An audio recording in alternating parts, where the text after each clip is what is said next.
Well, thank you everyone for taking the time to join us this morning. I believe it is still, and it's really great to be joined by a panel that represents a really interesting perspectives across what we would consider existing protein, anywhere from soy to animal protein along the supply chain.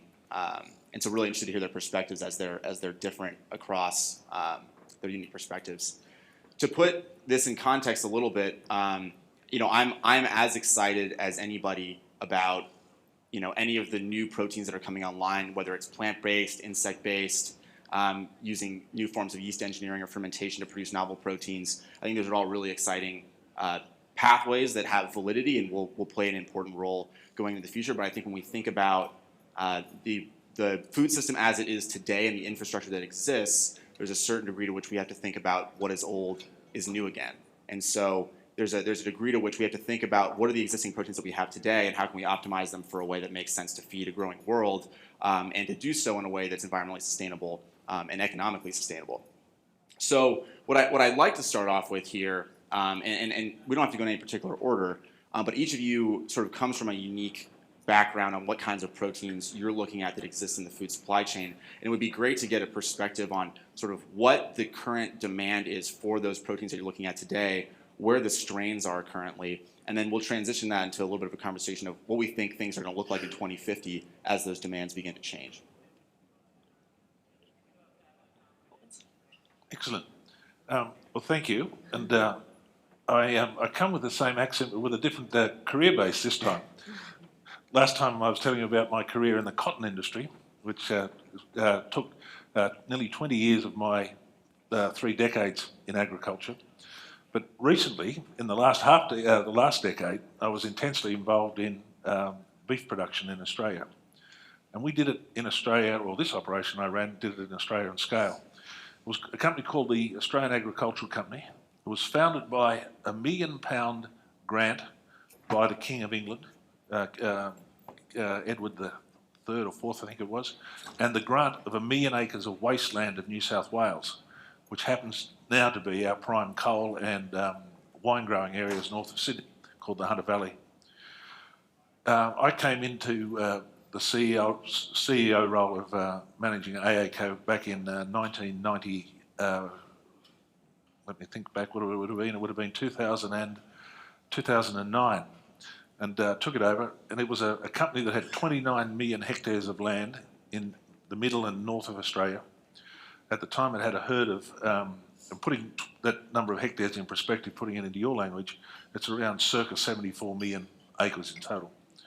We had a herd then, we're coming out of the famous Australian droughts, we had a herd then of about 320,000, and we're able to build that herd back over buying and breeding over a 5-year period back to 680,000 head of cattle. Now, that enterprise had really 3 enterprises in it. It had the Bos Indicus herds in the north, which are principally focused on supplying live feeder cattle into Indonesia, Vietnam, and Malaysia. Then we had our traditional 100-day fed market, where we converted something like 200,000 head through our feedlots into the red meat markets in Australia and the US. Then on top of that, we had our specialty market, which is our Wagyu, and we had the largest Wagyu herd in Australia, and we're putting 64,000 carcasses a year into one supermarket chain in Indonesia. Now, the challenges in running an enterprise like that in today's world were numerous, and especially because of the locations. It was, parts of it ran a beast or a cow-calf combination of 1 to 400 acres, hence why we had so many acres. And the other challenges in particular were our engagement with our social licence to operate. And through that period of time, that social licence to operate got challenged by many criteria.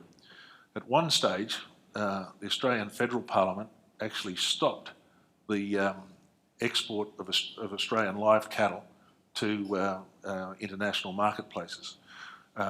It stopped it because of a television program showed the slaughter of these animals, and in Indonesia in particular, every animal, the slaughter starts right at midnight, because under Sharia law, the animal that's harvested that day must be consumed that day. In Indonesia at the time, there was something like 1,600 slaughter sites that slaughtered anything from 2 animals up to a big one would slaughter maybe 40 or 50 animals a night. Our partner in developing the Indonesian market was the Australian government, and we got to a stage where we developed a constraint box, or the term the industry used was a knocking box, to constrain the animal before the slaughter, and it was at Mark 4. Anyone sees the slaughter of an animal, whether it be a beast, a hog, a sheep, it's not a pleasant experience to experience. But when it's put in the middle of your living room at 7:30 at night, continually for 3 or 4 days, and we had a hung parliament in Australia where the government was only surviving by the support of the independents. The backbench revolted, the industry got closed down, and what we did then by closing that industry down, we took an animal welfare problem from Indonesia. It wasn't actually a problem, it was just a style of slaughter, and put it back into Australia straight away. We collapsed the economy of the northern herds in the north. The bank stopped lending money to the industry straight away. Therefore, the industry then couldn't buy the right resources to run the large cattle stations or ranches. Literally right down that you couldn't buy fuel to run your artesian bores to pump your water. The aerial contractors that ran the helicopters stopped. The indigenous programs we had stopped. Everything stopped. Right down to the boarding schools where the children flew off the properties to go to boarding school for each term of school, literally stopped because they didn't have the children there. So we in turn transferred an animal welfare problem to it. So this is getting into the issues of managing protein in the developing world. Then another market we had was into the Islamic world, where we're slaughtering retail ready beef going into the developed markets in Southeast Asia and across Africa. And to develop those markets, we had to change our kill style and kill under what was called the halal method, and also bring in halal certified slaughtermen to run the slaughter. So not only can you have social issues that affect the supply of protein, and then of course you've got religious issues that can affect it as well. Then if I go right over to the higher protein value, which at the time we couldn't get enough of, was our Wagyu, high-end products that were being put into the high-end retail into Korea and the better end of high-end of restaurants in Australia. That was a hell of a boom while it lasted. It was a capital-intensive industry because most of the animals were on feed for 360 to 400 days, and the cost of processing was higher because the cost of handling the carcass through the system. But ultimately, like anything that's good, the market catches up, and the herds external to ourselves grew quite substantially. So when we look at red meat protein, especially beef meat protein in the markets today, where does our real challenge come from the Australian perspective? Well, it really came down to our cost base. Now, our cost base was cheap to produce on the farm. We could produce a kilogram for about 32 cents Australian. 32 cents Australian today would be about 24 cents US per kilo, and a kilo is divided by 2.2 to get it down to pounds. So on-farm production is extremely, extremely cheap in Australia. As soon as you put it on a truck and move it to market, it becomes extremely, extremely expensive. And our logistic cost just to get to market or to port with animals could be as high as $1 and $2 a kilo on top of that. And then slaughter in Australia, to slaughter and process a 100-day head-fed cattle that will be going in at around 900 kilos is about $580 today. We're a heavy, heavy energy cost, we're a high wage cost country, and we're low productivity off those wages at the same time. So we've got a real challenge in the country, is that our post-farm gate processing takes away our international advantage. We're fortunate we've got a 70-cent dollar, so it puts us back in the competition. We have a society that's incredibly aware of the animal welfare issues themselves, let alone the environmental impact of the animals that are having on our rangelands. And then, of course, our markets, our main markets, we have to live and respect the wants of the processing methods they call upon for us. So red meat from one of the world's biggest supplier is challenged from a number of areas, and keeping that challenge there. But one thing that is quite obvious is that every week, or when the supermarket flyers come out, what's on the front cover, what leads it, or what leads it when you go to the internet and see what's on offer, it's always the red meat offer leads the leads the offering from the major supermarket chains. And that's happening in Korea, Japan, it's happening in Australia, and I'm pretty sure it's happening here in the US. When you look at what's leading, and it's a protein that leads, and it's generally a red meat protein. That protein may change over to lamb now and then, or another. That's a really interesting transition, actually, for me, that the kind of marketing lead. So I'm coming from a pretty different perspective. I'm with the Yield Lab, so we're a venture capital firm. We invest in ag tech companies in St. Louis and in all around the world. We've got accelerators in Argentina and Ireland and Singapore. And so for me, I'm looking at this space kind of as, okay, where are we now and where are we going and where are there opportunities for tech improvements, right? Which is largely kind of what this is all about, right? And so it's really interesting, particularly as you link existing protein production to these alternative protein productions that are getting a ton of attention and a ton of investment. We had that great panel yesterday on it, and it's continues to get a lot of buzz. I actually am really interested in on the marketing side when you look at who is actually putting that in front of the consumer. Right now, yeah, right now it's animal protein because people eat animal protein, and I would argue people will continue to do so. But we run into a really interesting situation where some of these alternative protein products, and particularly I think in the dairy space, you see this more actually, with like Ripple milk and all these different milk substitutes, are starting to actually displace some of the existing milk or traditional animal protein products. And what implications will that have on consumer purchasing, and what implications will that have on the existing protein supply chain? But to actually answer your question on kind of where are we today right now, I think we're at this spot where investors and consumers, particularly kind of our types of demographics, the really privileged consumers who are able to, shop wherever they want, buy whatever they want, think through their decisions, are really starting to get excited about this like alternative, fun, new protein space. And I went to Burger King for the first time in 20 years to get my Impossible Whopper a couple weeks ago. What'd you think of it? I can't say I've ever actually hit a Whopper, to be honest. I was a chicken nugget kid, so like I didn't. It was, there's mayo on it, so it's not vegan, which I thought was confusing. Right? It's confusing, right? Anywho, so I think there's this interesting trend that tends to make us think that there's not a huge opportunity in existing protein, but the reality of it is, in existing animal protein specifically, every single projection, when you look at the growing population, says that we are going to need to produce more animal protein of all types as we move forward. So we've got these current systems that are very efficient and good in many ways, and also struggle with reputational struggles like you're talking about, and have certainly room for improvements in certain areas. So that's a space that I'm super, super interested in. And I think that kind of transitions nicely to Kathy, because I think we've got this real opportunity on both ends of the animal. We talked about health. You are what you eat. Well, animals are also what they eat. So, So at Benson Hill, we're really excited also about the future of plant-based protein in the human food space. And so we're working on that. We're making sure that others are empowered to work on those solutions. And that's going to grow. It's going to explode, and we're there for the ride with it and to help with that. Then there's also this existing protein, which is the animal protein, and that's not going to go away. So what do we need to do to help those folks to help with that animal feed? Because that is a really exciting space also. So with the animal feed and the protein that they get, primarily that's soy, as we all know. But what soy's been doing over the past several decades is it's been bred for yield, fabulous. Yields are at all-time highs with soy, but proteins are at all-time lows. And it's coming to the point within the trade, and I saw this with a former employer, did a lot of international trade with soy as well as feeding their own flocks. Coming to the point where the protein levels are actually getting to a discount level whenever it moves throughout the trade industry. And that's a concern.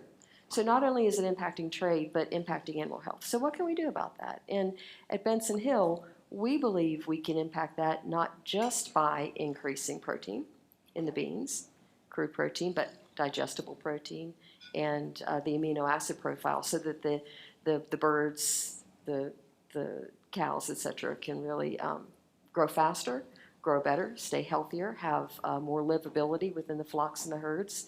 And all of that within a seed, and here's the great part, all of that within a seed that most of our farmers are already putting in the ground. It doesn't have to be more expensive to these farmers whenever we bring that solution to those beans and those seeds. So I think that's a pretty exciting space for our current protein.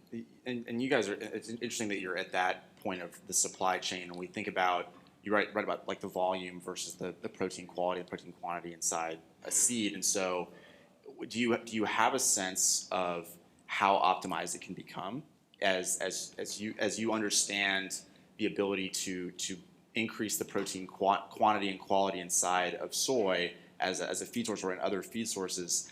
Is there a point at which we reach some sort of diminishing returns where there's not as much optimization that can be achieved, or is there still another great jump that can be achieved in terms of how that translates into how we do animal production? Yeah, so there's, great question. So there's a huge jump that can be made. Now, at what point does it have diminishing returns, or at least it tops out, is yet to be known. Because it's not just about crude protein. So what happens whenever you can double the amount of methionine? What happens whenever you can really take some of those sugars that are anti-nutrient in this feed and reduce those or completely knock them out for animal feed? And then, of course, there are a few other things that we're pretty excited about in the soybean and the current protein space. What about things like trypsin inhibitor? Okay. So in the poultry and the swine production space, that's a pretty big deal. If you can reduce that in the seed, not in the processing, but in the seed, then you can cut out some of the cost of energy in production of animal protein feed. You can cut out some of the transportation and the logistics costs, because you can take that seed and perhaps offset, or the bean, perhaps offset up to maybe 5% of the soy that goes into, let's call it, poultry feed. Mm-hmm. And you can run that through a feed mill, completely keeping it outside of the transportation and the crush piece of the supply chain, and treat it much like you would corn in a feed mill. Right. So it's pretty exciting. And so as we move up from that supply chain from the feed side, and we're still looking at the optimization piece, and Connie and Dave, are there any pieces of technology in certain protein production types that you're particularly optimistic about or particularly interested in that you think have a capacity to drive a significant increase in efficiency or quality going forward? Is there anything you're particularly excited about? I have a lot of things I'm excited about, but they span the whole chain, right? I'd be curious, but I want to turn it to Dave first, because I think I'm interested in your experience on the feed side as actually managing production, right? Because I think feed is a hugely under talked about space, and I think the opportunity in animal agriculture in terms of different sustainability, because to me, I should mention, I guess also, we're looking at our investments through an impact lens and get into how do you define sustainability and all that. And the potential for animal agriculture to have a positive environmental impact is so great just by increasing efficiency on a couple of different things, whether that's manure management, whether that's inputs. There's so many opportunities, but since we're talking feed first. Yeah. Well, I'll bring it back to the ranch, or the station as we call them, and where the productivity is. The company, the AACO, the Australian Agricultural Company that I took over, was the single biggest challenge was its history. Some of the management that were managing the properties had actually been born on the properties. These gentlemen were in their 40s to 50s, and back in their day, their mother having a birth on the station was an accepted thing. So they grew up with a lot of local knowledge on the property, and a lot of that local knowledge actually came from their parents. When I arrived there, we talked about rainfall, and I'd ask them, is it effective rainfall? And they'd look at me and I said, it's rainfall, David, it's wet, but is it effective? What part of our soil structure is it working in, and what soil types is it going to give us the best result from the light sandy soils to the heavy loams, or to the plains type country? So what I realised very quickly is that these people were good practical station managers in one model, but they actually weren't rangeland or grass farmers in one area, and understanding how can we optimise our pasture to optimise our animals. Then on the other side of it, on the animal side of it, it's really interesting what accepted practices are.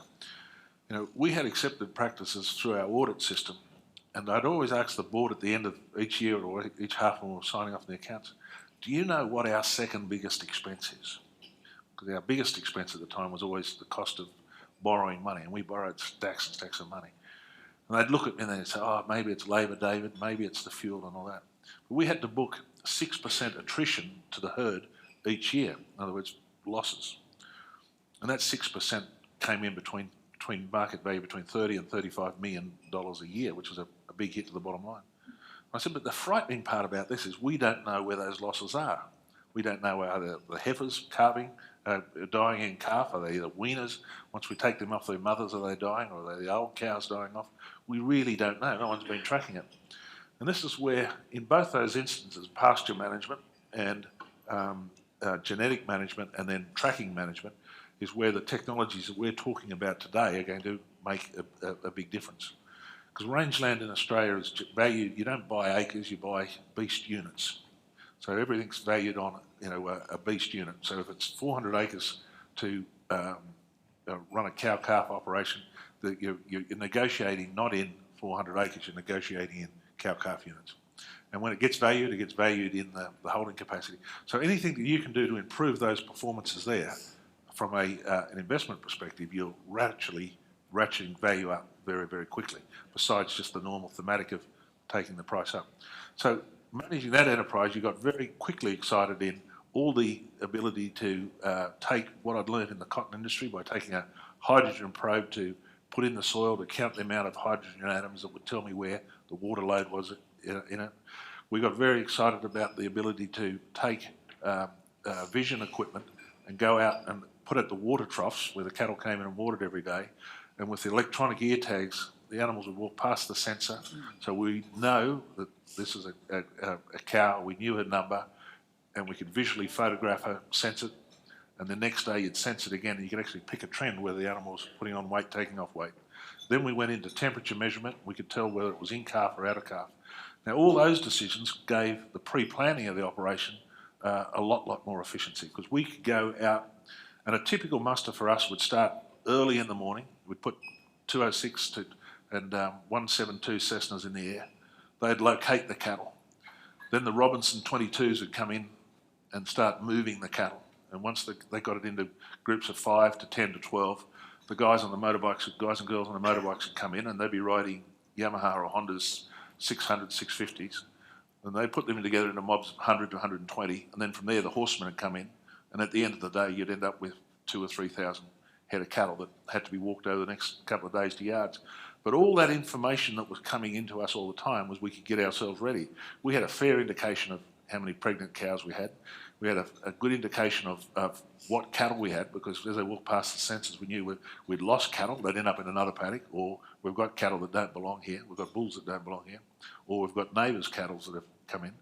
And then we could set our logistics up. We could set the number of trucks. Now, to send trucks out to these yards sometimes was a 1 or 2 day drive, and those trucks were referred to as road trains. They'd have 3 40-foot trailers on the back of them, double deck, move at about 45 miles an hour, and they'd wander out there and be nothing worse, because this was a once a year enterprise movement or operation, to get out there and find that, wow, we misestimated the logistics by 200 head, because that 200 head would have to go back into the herd, or alternatively, well, we underestimated the logistics. We've got too many trucks out here, so your cost for that move would go up. So all these technologies have been able to improve the physical operations of them. And then the genetics has been absolutely mind-blowing. You know, in the north, the Bos Taurus herd, which is a short-haired equatorial bred cattle, when conditions get hard with their genetics, they actually close down. And the females won't cycle. They won't cycle for 2 and 3 years, as opposed to the Bos Indicus, where if it tightens down, they want to breed, they want to try and get the next generation out and onto the ground. So working on with the geneticists and picking out and just balancing the right amount of Bos Taurus genetics to get into the Bos Indicus herd, just to tweak the calving. Because the northern herd would produce, at best, 62% calf rate per year. So on that cow-calf value, you're carrying dead asset for roughly 38% of your asset that's valued in there. So by being able to take the genetics, and again through science, and picked the right genetics to get in there, started lifting up that productivity dramatically. And then we took that a little bit further then. We started focusing on the gut and the ruminant, because those cattle that were sending over to Indonesia, we'd load these ships up with 40 and 50,000 head. I often laugh when I look at Carnival cruises and all that coming into Florida, because if you look at a cattle boat at a distance, so they look the same. I think the management personalities on the cruise ships might have more fun, but what we were finding there was we were shipping cattle and we were losing weight dramatically. Now that had not only commercial consequences, but it had animal welfare consequences, which social media affected us dramatically. But working out how to set that animal's gut bacteria up before we shifted was important. And because they were being introduced to new feeds, we were able to take literally the dung of the animals that have been processed in Indonesia, process that bacteria from that dung into the feed 2 and 3 weeks before, and actually we turned weight loss into 10 kilos of weight gain over a 14-day total journey from yard to yard. So I mean, that touches on a lot of things that you're probably, the pieces that you're interested in, and even personal projects that you're working on. So I don't know if that provides a context for where you wanted to leap off from. Yeah, the original fecal transplant, I feel like, is what you're discussing here. No, I mean, that's one of the other kind of, but that's one of the opportunities I see that's really obvious. I think this kind of ties into what Krupke was talking about from Crew and strawberry farming from before. There is an existing problem in terms of animal production for manure management. It's a high cost management situation right now, right? So already producers are looking for solutions and have been looking for solutions so that they can reduce their costs of managing manure. And you hear about manure lagoons from swine operations overflowing in storm systems in North Carolina this past year. You also hear a lot about it from, and this is where I think the overarching opportunity here is, consumers are telling us that they care about sustainability, right?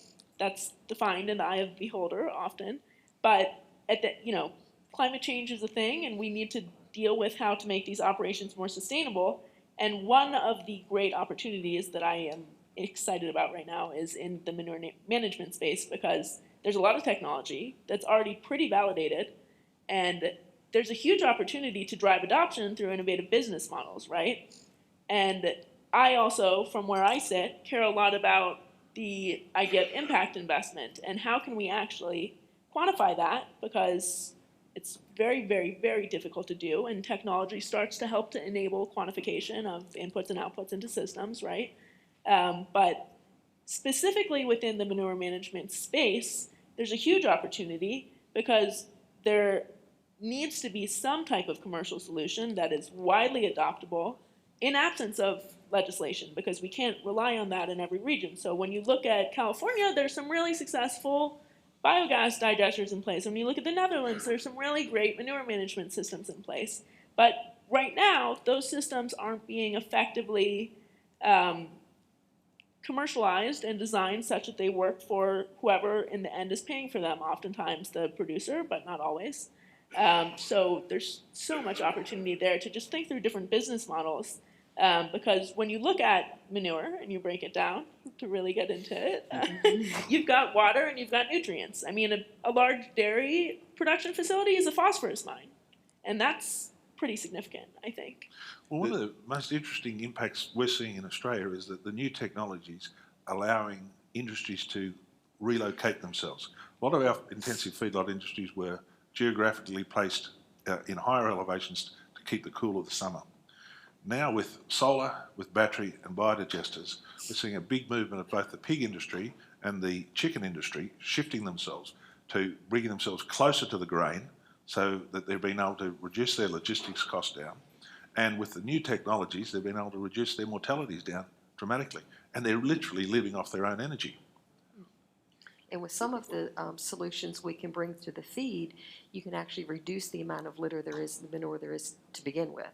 So I think that's a pretty exciting space too, but getting all of that supply chain tightened up so that you get the transportation out as much as possible is a huge factor in making current existing protein more affordable.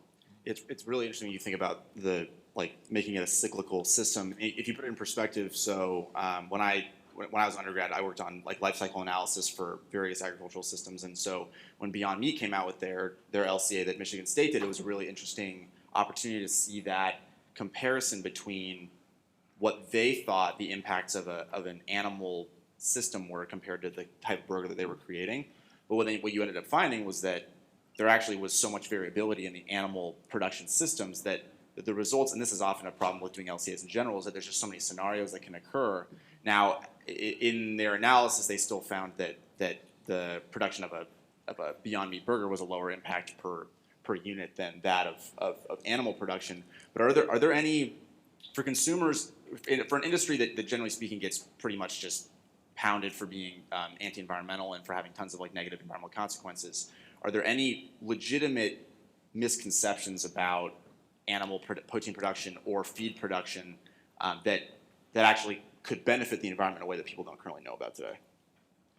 Well, I think, if we go to the developing world, the reality is their energy source to heat their food of an evening is animal dung.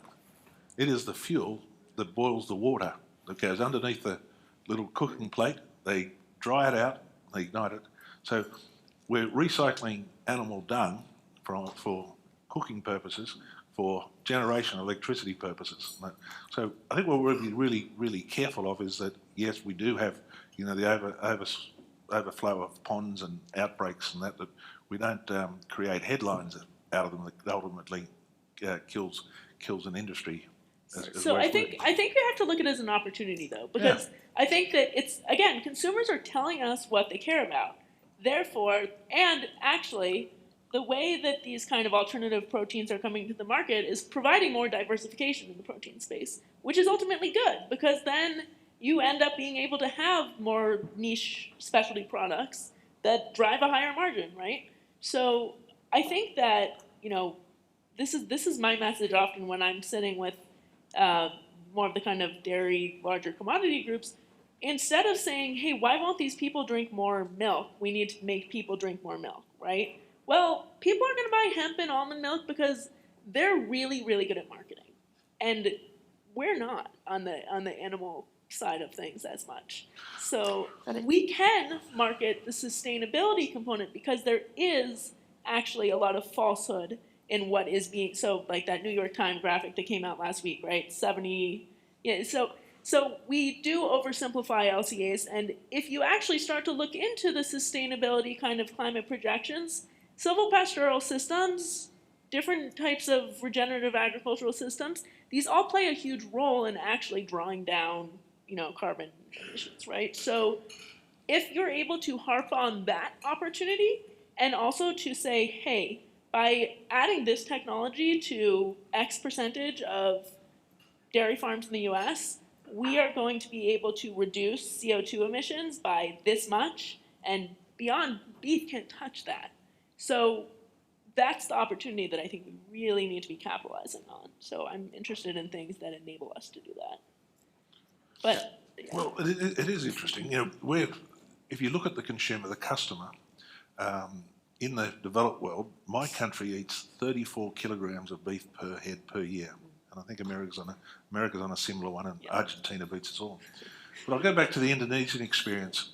And when the Australian government stopped the exporting of live cattle to Indonesia, and Indonesia usually stands about 1.2 million head on feed at any one point in time, I'll never forget sitting down at the negotiating table with Indra Jurawan, who was the trade minister, and Suwano, who was the agricultural minister, and all the bureaucrats on one side of the table, and me and a couple of the Australian Ag Minister and the Australian Trade Minister on the other side.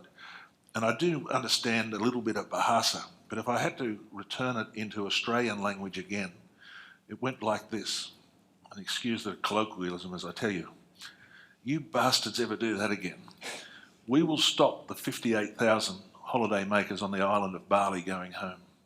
You ever do that again, we will learn to buy wheat elsewhere. They're Australia's biggest wheat buyer. You ever do that again, we will stop the shipping of energy, because we buy, most of our crude comes in and oil comes in via Indonesia. We will stop your energy flow. And he went through all these consequences, what they were prepared to do. And he said, now I'm going to tell you why. He said, we had a massive problem with youth unemployment in our regional areas. The feedlotting industry covered that. You go to our feedlots and there's no tractors. Everything was done by hand. And they had these great big Adonises of Indonesian kids lumping great big bags of feed, feeding cattle everywhere. But there were hundreds and hundreds of children, or not children, adults, in these feedlots. He said, but more importantly, he said, we want our children to eat red meat protein. He said, at the moment, we consume across the archipelago of Indonesian islands 35 grams per year. And he knew how much we consumed at 34 kilos. And he said, our objective is we want our children to be as smart as your children. We want our children to be as smart as the Germans. And he quoted the German red meat consumption. And he said, we want our children to be intuitively ready to be able to work the new technologies quickly enough that they can be standing with your children with their devices. And I found it really, really interesting there that you'll come from one part of the world where, yes, it's the lead, it's actually at the top end of the supermarkets, the top end of the restaurant, and it's the top end of the eating chain is the red meat protein.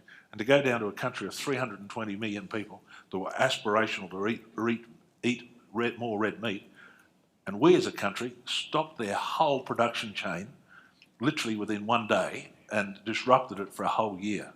And their responses coming back to you. So it's really interesting when we look at the consumers around the world. We want to, we're very fortunate. We eat a lot of it, and we've got the luxury of having it available all the time through refrigerated cabinets, the whole lot. But when you take it into our largest neighbour, 320 million people, who are an Islamic-based religion, who've got their own practices, how important for them as a consumer what red meat was, and their aspiration for red meat for their children. I want to pause here. We've got a few minutes left. I wanted to allow the audience to ask any questions of the panel, if there are any questions.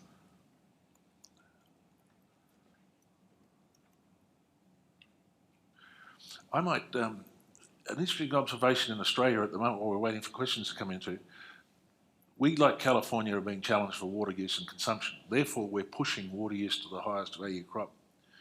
And over the last decade, we've gone from a rice industry in our equivalent of the San Joaquin Valley in an area called the Riverina, from a rice industry to a permanent crop industry into high-value nuts. We've taken a price per megalitre of water from $40 now to nearly $2,000.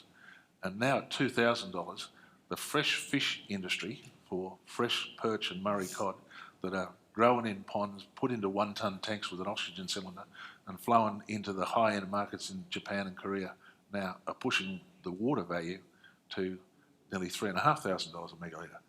Now that's protein. That's fish meat protein, which is being fed with insect protein and other proteins and the carbohydrates out of the grain chain.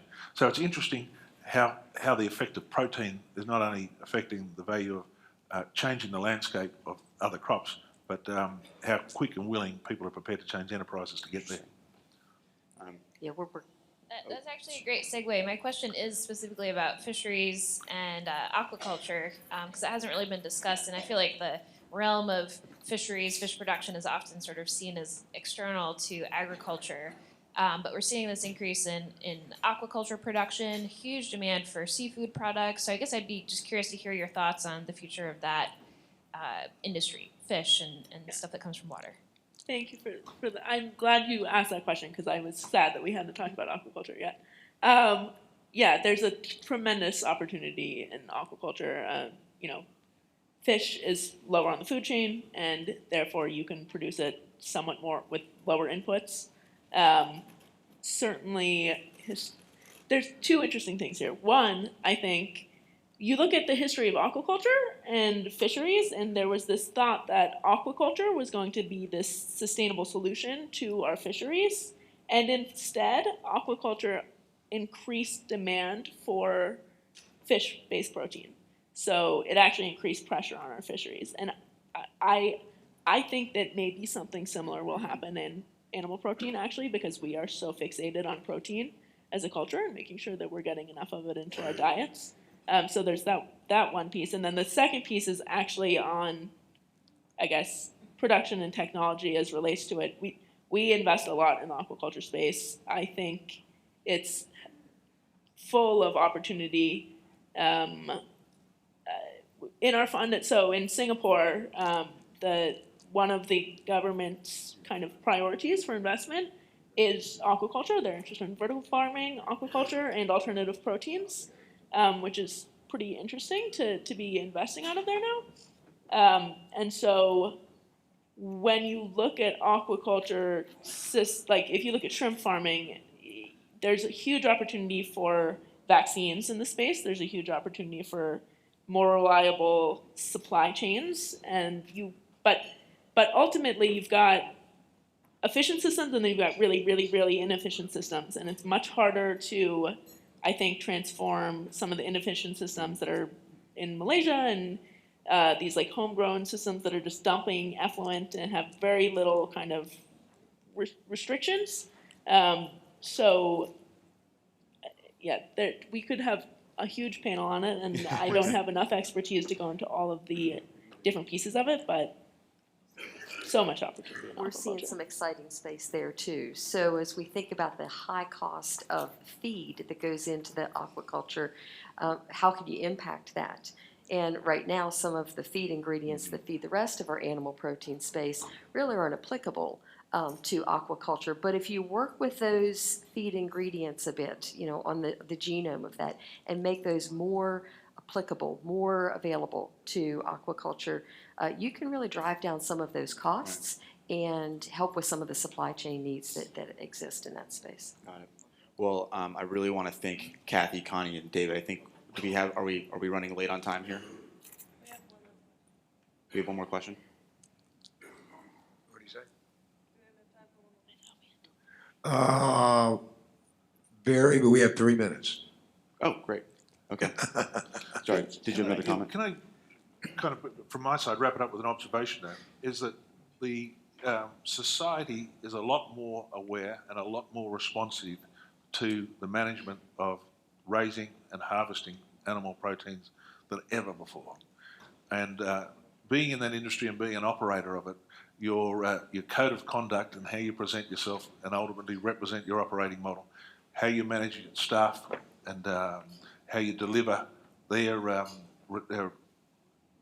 command of the responsibilities into the chain, because you can be quickly shut down, whether you're in swine, whether you're in sheep, whether you're in cattle, or even in elk farming.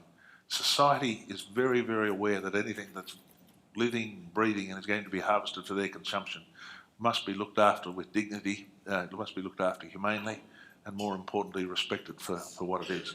Now, if you don't abide by that, you'll crop the wrath of community, you'll crop the wrath of society, and ultimately be shut down. So it is a highly, highly responsible industry to be in you know, managing and producing living creatures to feed us.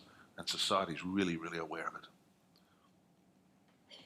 I wanted to comment on Connie's point earlier that the market's telling us what they want. And, you know, we heard yesterday about the youngest part of the U.S. population are very customized. And so they're going to continue to tell us what they want. And I think it's just an exciting space for us, but it's really incumbent on all of us in the room to really think about how do we feed that market that's telling us they want very differentiated proteins. How do we deliver that? How do we work with our farmers and our supply chains, including things like our grain elevators and our crushing facilities and our feed mills, et cetera, to make that happen? And it's going to require some change, and it's going to require those of us in the room to really think through and be careful with that. Otherwise, we can get ahead of these markets, which is a disaster. Do you think it's realistic that we will meet the demand for animal protein? I mean, if you look at any of the statistics on any of those, no matter what the efficiencies are, the demands for animal protein across the board are so high. Is it realistic that we'll be able to meet demand for all of those consumers, or is it such that consumers will have to change because we won't be able to do so in a sustainable way? I think society, Elon Musk is giving us that answer now. The biggest threat to the Australian cattle industry, because the US is one of our biggest markets, is the success of the electric car. There's going to become a point in time where America's going to say, what the hell are we doing with these ethanol projects? Why are we here? And once the electric car takes place and consumption of energy drops down, you'll find that those ethanol programs will wane, and once they wane, the only thing that will replace them will be grass-fed and your herd that used to run at around 130 million head went down to 70 million. Will quickly escalate. It's around 90 million now. Will quickly go back to 120, 130 million head again. And ultimately, the consequences of that is you're going to have a cheaper red meat offering on the table, and you'll have an offering that's outside the feedlot. It'll be a grass-fed animal. Yeah, you don't think so? Yeah, for exports. Connie's doing this. Yeah, I mean, yeah, You're for only certain exporting markets 8%. that's valuable. I mean, I'm also thinking about this from a environmental standpoint, Yeah. right? So I'm getting the wave. So we'll wrap it up and we can talk about it over lunch. Sure. But I think, yeah, that's partially true. But and then you have to get into the whole export component, which we didn't even talk about, which is obviously trade is complicated right now, maybe more than usual. Well, I know where we can't go. My mother was a great fan of, in the early 60s, of Paul McCartney and Charlton Heston. And I watched a movie with her once when I was a kid. It was a black and white movie. It was called Solent Green. And there's those in I've the seen audience it. there who know about Solent Green. That's where we can't go. Yeah, I agree. That's All right, we'd like to thank our panel for existing protein and more messages. David Farley, Connie Bowen, Kathy Flores, and David Yoakum. Yeah, let's give them a hand. Thank you, Kat. Thank you, Tommy. Thank you.